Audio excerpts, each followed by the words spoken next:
bem-vindo ao Papo de Ciência, o podcast da Casa da Ciência. E estamos aqui para falar um pouquinho, conversar com a Daiane. Daiane, muito obrigado por ter aceitado o nosso convite, de estar aqui hoje presente, né, para ter essa conversinha conosco, trocando um pouco de ideia. É um prazer tê-la aqui.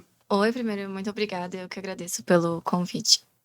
Bem, a Daiane, ela participa de várias atividades da Casa da Ciência, né? Sendo que a última dessas atividades foi exatamente, né, a semana de imunoterapia, e a gente conversando um pouco, né, sobre as questões de imunoterapia, tudo, surgiu aí essa ideia de a gente estar conversando, discutindo a respeito aqui exatamente da formação dela, das ferramentas que ela utilizou para estar fazendo todo o seu projeto de pesquisa aqui no Hemocentro. Mas, Daiane, primeiro, vamos falar um pouquinho sobre você, né? Você, assim, quando você conseguiu, você aí viu que você tinha um pezinho na ciência, quando que a ciência te conquistou? A ciência me conquistou quando eu ainda estava no ensino médio, que eu gostava de um pouco de tudo, das disciplinas, e é difícil você ter certeza do que você realmente gosta mais para seguir, né, a partir desse momento. Mas foi quando eu comecei a conhecer mais sobre genética, sobre os mecanismos envolvidos em câncer, principalmente. Eu fui me interessando muito na investigação desses assuntos. E achei que seria algo legal para eu seguir. E que bom que eu acho que eu estava certa, acertei nesse chute. Você tocou num ponto aí que é muito comum na vida do adolescente, né? E nós temos vários alunos aqui que estão exatamente passando por esse dilema, né? E que, de repente, você se sentiu atraída por determinada ação de determinado professor dentro da sala de aula que acabou ali puxando, vamos dizer assim, falou, nossa, isso é legal.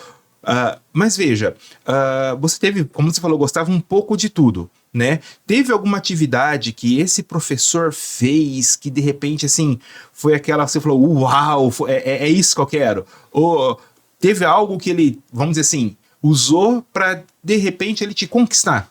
Eu acho que além do conjunto geral da disciplina, do jeito que ele ensinava e o fato de realmente a parte de genética ter me chamado mais atenção do que o resto, eu acho que também o ponto de que ele trazia muito de falar mais sobre mercado de trabalho na área de pesquisa, de ciência.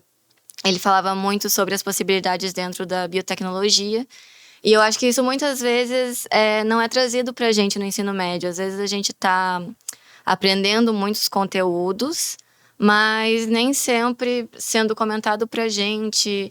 Se você fizer tal curso, você vai estar trabalhando com isso, isso e aquilo. Eu acho que isso era algo muito legal que ele fazia de trazer um pouco de vida real, do que a gente poderia fazer, o que acontece para você, quando você trabalha nessas áreas da ciência. Eu acho que isso foi muito algo que ajudou a criar esse interesse para mim. Então, e aí, saindo do ensino médio, você foi fazer qual curso? Qual faculdade você seguiu aí, já que você já estava direcionada, né? Eu fiz biomedicina na Federal do Paraná, que inclusive lá tem um foco grande em pesquisa na formação do biomédico. E eu fiz também um período de Ciências Sem Fronteiras na Universidade de Bristol, na Inglaterra. E seguindo da graduação, eu fiz um mestrado em ciências com foco em oncologia, porque durante a graduação eu fui descobrindo realmente que eu tinha mais afinidade com pesquisas relacionadas à área de câncer. Que legal. Você já entrou na faculdade, você já foi, assim, se envolvendo com a pesquisa, porque, em geral, né, biomedicina, a gente pensa mais no biomédico trabalhando com análises clínicas. Né? Você não pensa no biomédico envolvido com a pesquisa. Como é que foi a sua entrada nesse meio acadêmico, né? Já entrando na parte de pesquisa? Eu acho que eu tive um pouco de sorte, porque realmente, como eu comentei, o curso de biomedicina que eu fiz é muito focado em incentivar os alunos à pesquisa, e era muito comum participar de iniciação científica. Então, logo que eu consegui uma vaga em um laboratório, eu comecei a participar de um projeto de pesquisa e, em seguida, quando eu estava fora também, eu fiz um estágio lá também com pesquisa, que foi Na verdade, foi muito importante, porque foi o momento que eu mais me descobri na pesquisa, porque foi quando eu comecei a trabalhar com cultura de células, e eu gostei muito disso. E daí, então, aproveitar essas oportunidades que a universidade te dá, é muito legal para você ir descobrindo realmente o que você quer seguir na vida. Bem, e você tocou num ponto muito especial, né, que você participou do programa Ciências Sem Fronteira. Como é para um jovem graduando, né, sair do país em busca de, vamos dizer assim, mais conhecimento de uma área que ele sim, tem paixão? Como que isso, assim, serviu de bagagem para você hoje? Foi uma bagagem extremamente importante, eu acho que foi uma experiência muito legal. Eu tinha 20 anos quando eu fui participar do programa, e foi ótimo para fluência do meu inglês, para que hoje em dia, dentro da área de pesquisa, isso me ajuda muito. Também na questão de ver um jeito de ensinar diferente, conteúdos diferentes, ter várias oportunidades de contato com uma graduação diferente do sistema que a gente tem no Brasil. O fato de poder fazer pesquisa lá também foi super legal para ir. Eu acho que ajudou muito o meu amadurecimento, tanto pessoal quanto profissional, mesmo muito nova. Eu acho que então foi essencial, assim, que eu não seria a mesma pessoa sem essa experiência, com certeza. Bem, e voltando então aqui um pouco, você já se graduou, né? Você acabou fazendo ali seu mestrado, doutorado e seguindo, e está no doutorado, né? E seguindo nessa área da oncologia, né? Hoje, né? Você naquela nossa conversa na semana de imunoterapia, você explicou mais ou menos como você trabalha, e uma das coisas que você falou e que a gente conversou e que eu achei muito interessante foi a respeito do vetor viral, né? O que é essa técnica que você usou? Como que ela funciona? Certo. Isso é algo muito interessante que é feito na ciência, que a gente muitas vezes utiliza fenômenos que acontecem naturalmente e faz modificações para aplicar ao nosso favor dentro da pesquisa ou realmente para o desenvolvimento de algo que vá para pacientes. No caso dos vetores virais, a gente utiliza um vírus modificado para ele ser mais seguro, removendo partes relacionadas à sua infecção, só mantendo a parte necessária para que ele possa entrar em contato com uma célula e entrar dentro dela. Então, ele integra seu material genético no material dessa célula, e você consegue levar a expressão de, por exemplo, uma proteína de interesse. Você consegue fazer com que essa célula tenha algo que ela não tinha antes, por exemplo, como no caso do meu projeto, que a gente modifica a célula para expressar um receptor que vai identificar as células tumorais. Então, com os vetores virais, você consegue fazer diversos tipos de modificações nas suas células. Então, vamos em parte para a gente poder digerir um pouco disso. Então, primeiro, é qualquer vírus que você pode pegar, você vai lá na natureza, cata lá 1 ou 2, 3 vírus. Como que é a primeira parte assim, do vírus que você vai escolher? Como que isso é feito? Certo, para a escolha de vírus, é muito importante considerar a célula que você está modificando, porque precisa ser um vírus que tenha uma capacidade boa de interação com essa célula para infectá-la, para entrar nessa célula. Então, várias coisas podem ser consideradas, como um vírus que permita uma expressão boa dessa modificação, e que, inclusive, como eu comentei, esses vírus são modificados para serem mais seguros, para que uma vez que eles entram numa célula, eles não se replicam mais, eles não se multiplicam mais. Então, são muito importantes essas modificações para a segurança também. E geralmente para a produção do vírus, até por uma questão de aumento da segurança, a gente também faz em diferentes partes. A gente pega partes relacionadas ao envelope, que seria uma capa que está em volta desse vírus. A outra parte que é relacionada ao vírus por si só, e tem também uma região responsável pelo empacotamento, pela formação desse vírus. Então, a gente junta essas 3 partes diferentes, importantes para a produção do vírus, e a gente vai colocar isso com uma célula que é responsável por produzir esses vírus. E então, uma vez que a gente então vai utilizar eles, eles vão infectar a célula-alvo, e porém eles não vão continuar se replicando, porque é feitas modificações para isso não acontecer. A grosso modo, é pego o vírus, tirado alguns pedaços para garantir que só aquilo que você quer que ele faça de alteração na célula, ele faça sem sobreviver depois. Algo Isso, mais ou menos assim, exatamente. para se tornar seguro a população. Mas essas modificações, é vocês que fazem no laboratório? Ou isso é comercializado? Existem empresas que fazem isso? Como que isso é feito? Isso pode ser feito em laboratório, porém, hoje em dia já é comercializado, é algo utilizado há muitos anos, então, geralmente, a forma que a gente utiliza é de já comprar esses vírus prontos. E, geralmente, o que a gente vai daí realizar no laboratório de modificação é em relação ao que a gente quer inserir de material genético específico. Essa costuma ser a modificação que a gente costuma fazer. E uma vez que você foi lá, fez a modificação, colocou o material que você quer que insira, como você vai ter certeza que essa célula, né? Lembrando que vírus é um parasita celular obrigatório, né? Como que essa modificação vai ser feita e você vai ter certeza que ela ocorreu? Tem alguma forma de você se garantir disso? Sim, a gente pode ter diferentes estratégias para fazer esse tipo de investigação. A gente pode fazer, por exemplo, o sequenciamento das células, em que a gente vai identificar esse material genético que a gente inseriu na célula. E também, dependendo do que a gente quer que ela expresse, a gente pode fazer a identificação, por exemplo, da proteína que eu inseri nessa célula. Então, existem técnicas como, por exemplo, a citometria de fluxo, que outro dia foi conversado aqui também, que é uma das técnicas que a gente pode usar para identificar que esse processo funcionou. No caso, quando você fala que vou infectar uma célula, como você está aí trabalhando com células oncológicas, tentando ver ali a ação dessas mudanças, né?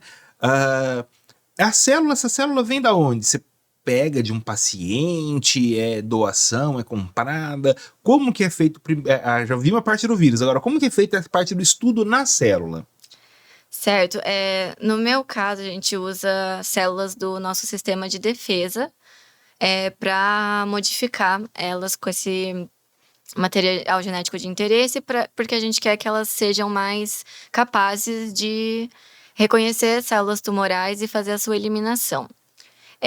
A gente pode ter diferentes fontes dessas células, podem ser diferentes células do sistema imune, por exemplo. E, além disso, a gente pode ter, para algumas delas, a gente tem células que são comercializadas por empresas que vendem linhagens celulares mesmo. Como a gente também pode ter células que a gente chama de células primárias, que é quando a gente pega diretamente de um doador, que pode ser, inclusive, um doador saudável. Que, por exemplo, é uma das fontes que eu utilizo no meu projeto, que são células de doadores que a gente pega do sangue periférico desses indivíduos e consegue isolar as células que a gente está interessado em trabalhar. Lembrando sempre, gente, que todo esse material, que como a Dani fala de doadores, é tudo feito passando por rigorosa análise de um conselho de ética, tudo isso com consentimento do paciente, né, que vai estar doando essas células, né, tudo isso seguindo todos os protocolos que a ciência ela vai preconizar para essa situação.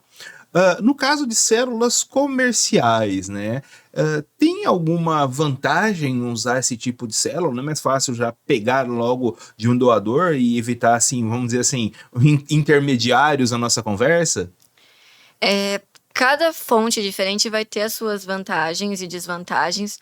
No caso dessas células comerciais, uma vantagem delas é que elas são células geralmente já preparadas para estarem sendo cultivadas fora de um organismo. Muitas vezes, células primárias, a gente tem uma certa dificuldade em otimizar o processo de cultivo fora do corpo de uma pessoa, e essas células já têm todas as condições recomendadas para um seu crescimento otimizado, elas já são bem caracterizadas, elas têm várias facilidades envolvidas também.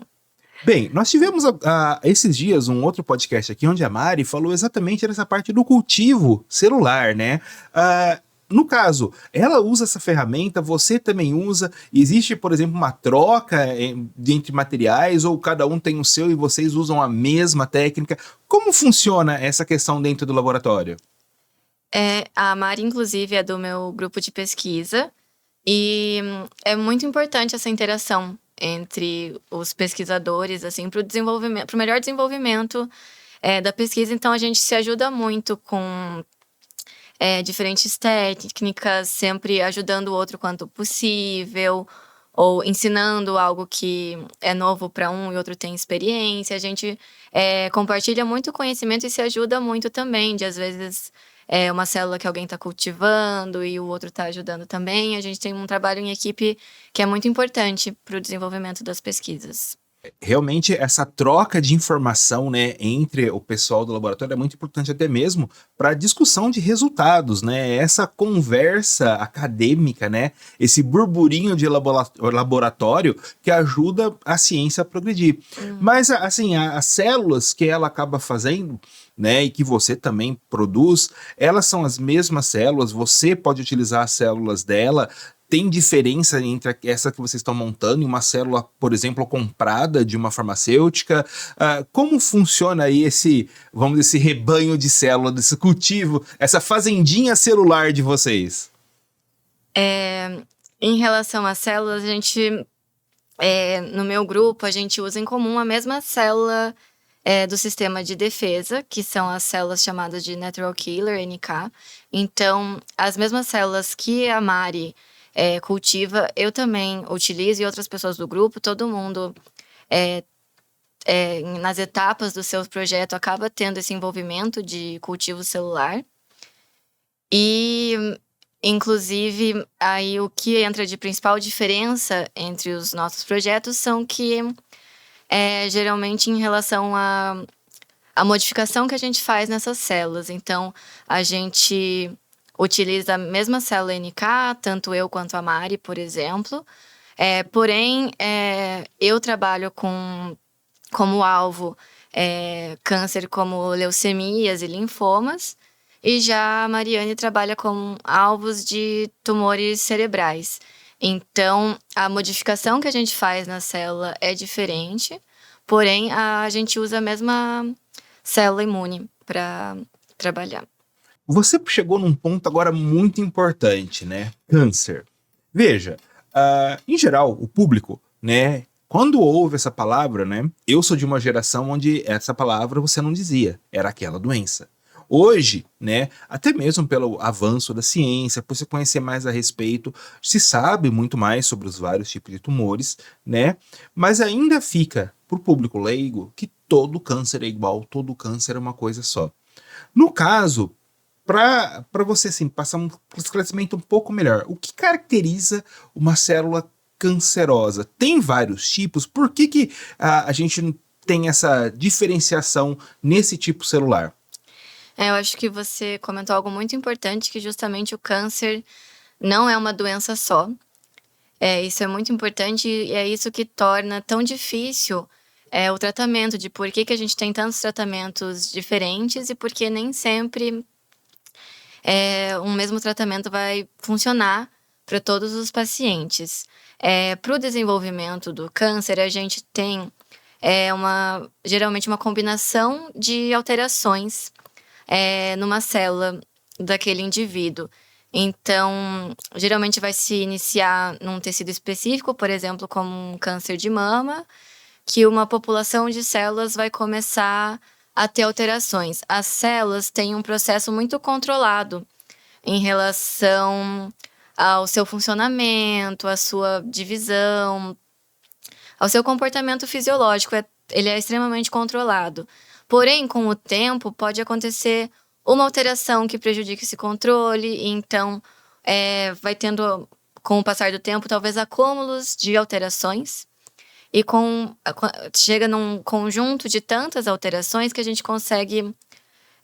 o que acaba acontecendo é que a célula perde o controle da sua função normal.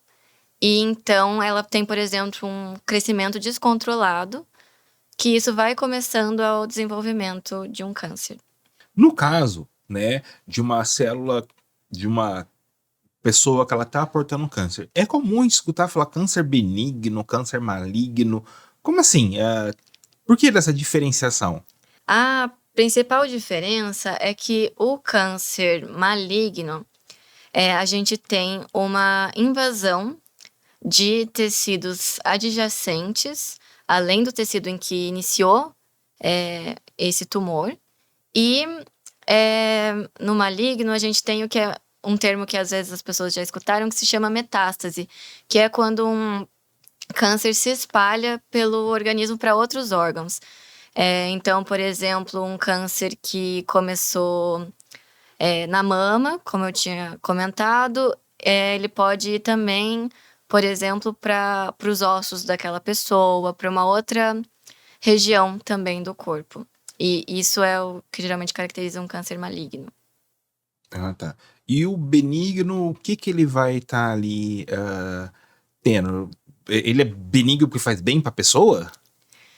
Não, justamente no câncer benigno, na neoplasia benigna, a gente tem geralmente uma contenção dessas células tumorais, elas estão mais localizadas naquele tecido, sem esse risco ali de proliferação para outros órgãos. E é um câncer que muitas vezes com uma cirurgia, removendo aquele tumor daquele local, muitas vezes vai ser mais fácil de manejar essas alterações. A grosso modo, né, eu tenho 2 tipos de célula que não funcionam como esperado, vamos dizer assim. Mas por que uma é tão agressiva e forma metástase e a outra não? Tem algum componente assim que faz elas serem diferentes ou é só o jeitão delas? Vai estar muito associado com as alterações que aconteceram nessas células. Como eu comentei, a gente vai ter uma combinação de alterações para o desenvolvimento de um câncer. No caso de um câncer realmente numa neoplasia maligna, essas células vão adquirir características, vão ter modificações que vão permitir que elas se espalhem para outros tecidos. E já na neoplasia benigna, essas alterações não aconteceram. As alterações que acontecem no câncer podem vir de diferentes formas. A gente tem tanto alterações que vêm de uma forma hereditária, que às vezes uma alteração que já vem dos pais, por exemplo.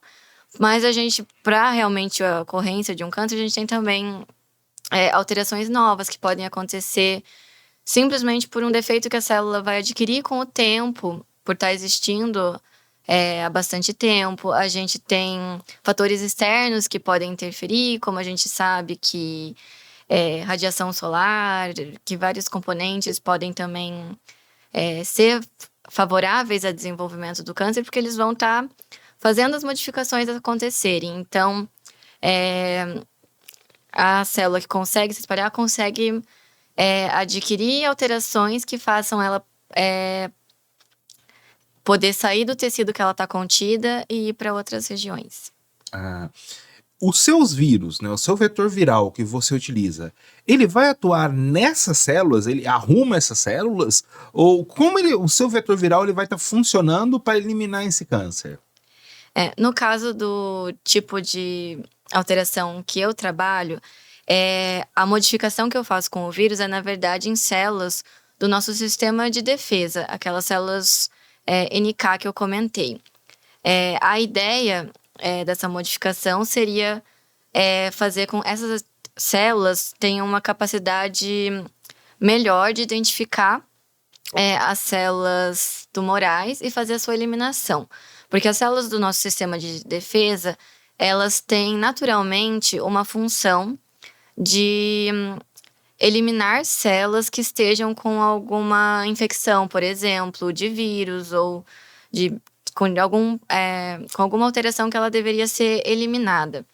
E então, e muitas vezes no câncer, as nossas células de defesa não conseguem enxergar o câncer como uma ameaça, porque elas são células do próprio indivíduo. Não é que a gente tem um agente infeccioso externo para ser eliminado. Então, com o vetor viral, eu faço uma modificação para que essa célula aprenda a olhar ali para aquela célula tumoral e ver, essa célula é a quem eu devo eliminar. Então, já entramos aqui na sua técnica, né? Já estamos vendo aí esse funcionamento, né? Então, seria algo como usar a capacidade do nosso sistema imune, que já é de erradicar bactérias, vírus e até mesmo células que já estão aí no final do seu ciclo de vida, ensinar para ele que o tumor deve ser eliminado, usar essa característica do nosso corpo a esse favor. Isso, exatamente. É um tipo de terapia muito legal que está ajudando muitos pacientes, que a gente consegue usar o nosso próprio sistema de defesa na atuação contra o câncer. E hoje nós temos aí muitas técnicas, né?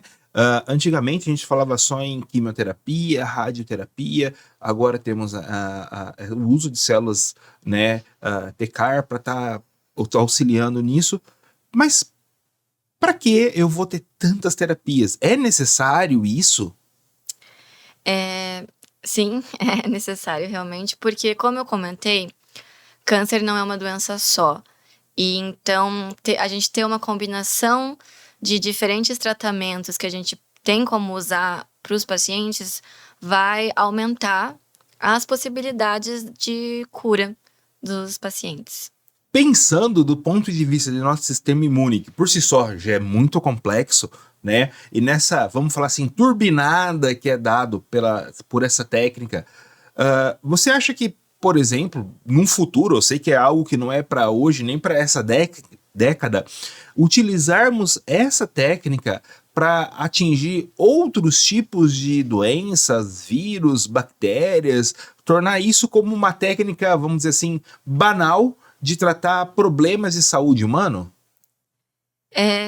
Com certeza, eu acho que essas terapias começaram com o intuito de fazer uma modificação para a identificação de células tumorais e sua eliminação, mas a gente pode fazer, usando os vetores virais, por exemplo, a gente tem uma capacidade infinita de modificações para identificar diferentes doenças e atuar contra elas.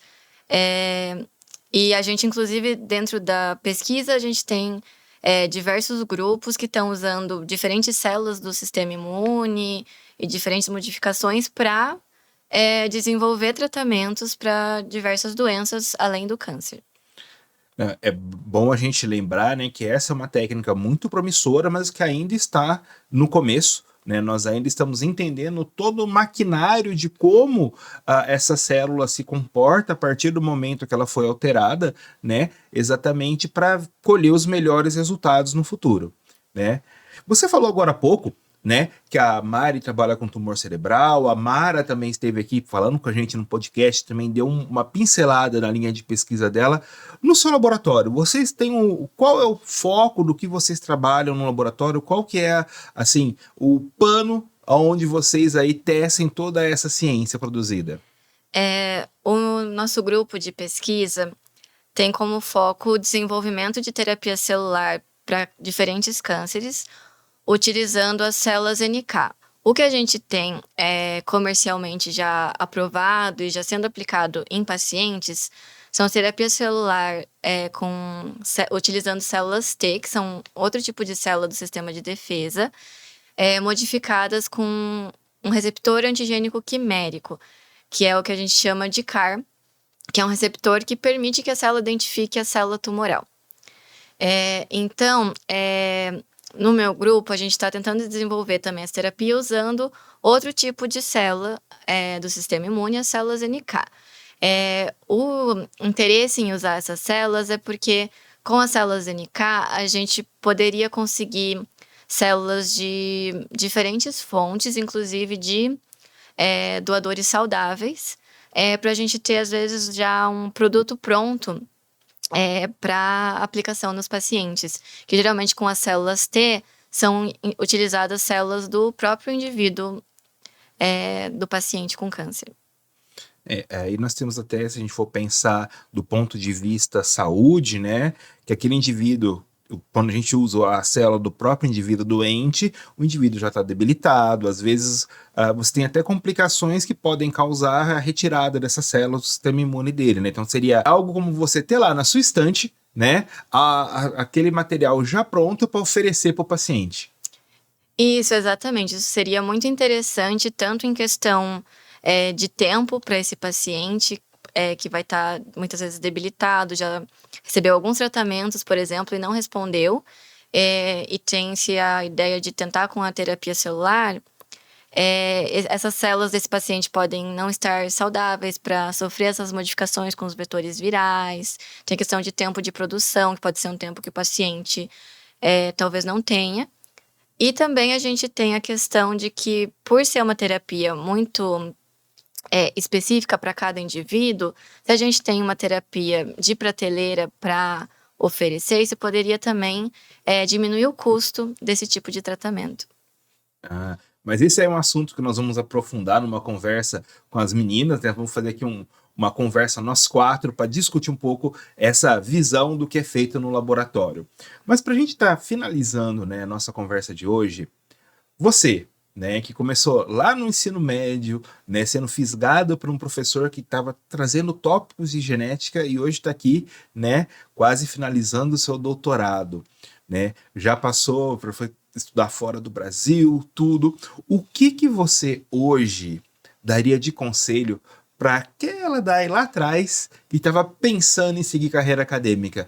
O que hoje você poderia falar para ela, né, para poder ali seguir em frente? Acho que o que eu falaria para essa Daiane do passado é de confiar na sua escolha, que muitas vezes a gente, nesse caminho da pesquisa, tem muitas dúvidas das suas decisões, né? Ainda mais nesse início de escolha de carreira, que a gente não tem certeza se vai gostar do que realmente a gente escolheu. E também de se lembrar da importância de um equilíbrio entre essa parte profissional e a parte pessoal, porque muitas vezes a gente tá com um foco, com um objetivo profissional, a gente se dedicar demais a isso e às vezes não tirar um tempo para si mesmo, e acho que é muito importante lembrar desse equilíbrio também, para inclusive poder fazer um melhor trabalho possível. Isso é muito importante também. Então, eu estou ansioso por poder estar sentado aqui com as meninas do laboratório e a gente discutir um pouco mais sobre essa técnica e sobre o que o laboratório, né, produz, né, os produtos desse laboratório. É um prazer tê-la aqui hoje, muito obrigado pela participação, né, e já estou aí esperando para a nossa próxima conversa. Eu que agradeço pelo convite.